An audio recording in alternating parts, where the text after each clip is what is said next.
I got for Made in the West to get a lot of entries and different genres from different age groups and different film schools, and we got this student film, and they were all playing cops. And one of them was a senior detective. And, still had spots on his face, still clearly becoming, transitioning from, teenager to young man. To manhood, And he was a senior detective. But the thing is, man, the acting in it was really good. For their level and expertise, they did a really good job. It's just that, the aesthetic is lost when you know that they're 20 years old and they're supposed to be 45. Yeah. I find that stuff, I don't know, it's an interesting thing to do. Like, do not do art because you're not the right age to be playing that character. Yeah, I mean, sometimes it's always good to wait, but I don't know, sometimes it gives you a new experience in the acting world to try and do something out of your field. Even if you fail, you tried. Yeah, okay. Well, I suppose you're doing an older role if you haven't been an old person. How do you anchor a feeling to being an older person?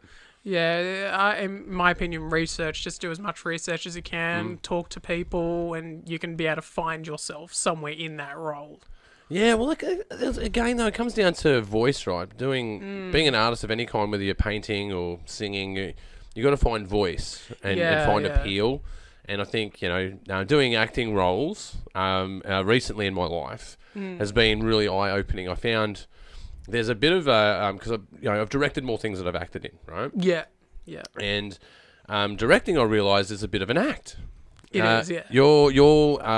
You're acting out the movie with this crew and this cast, and you're bringing a vision to light, right? So in itself, it's not like you're doing an on-screen performance, but you're doing an action that brings performance together. Yeah. So you've got to really understand an actor to get that done. Yes. And figure out what devices they need so that they can do their job. So you've really got to meet an actor very well in that space when being in collaboration.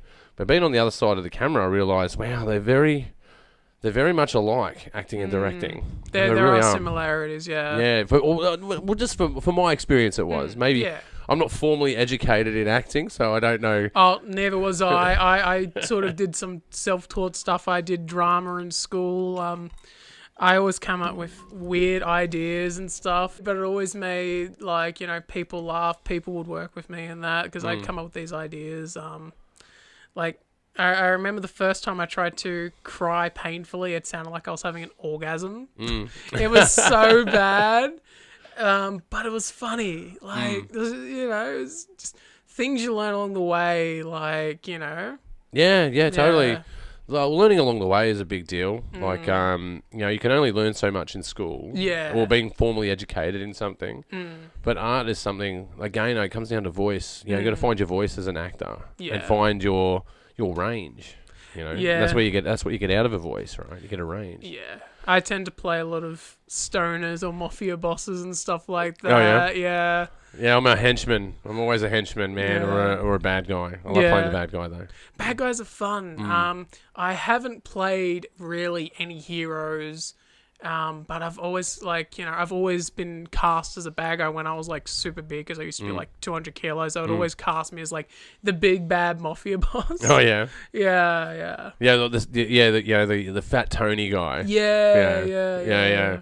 I'm always the henchman. The Brando. I'm the Darrow henchman. The underpaid, life has gone wrong. Yeah. Henchman, some sort of coke fiend or something.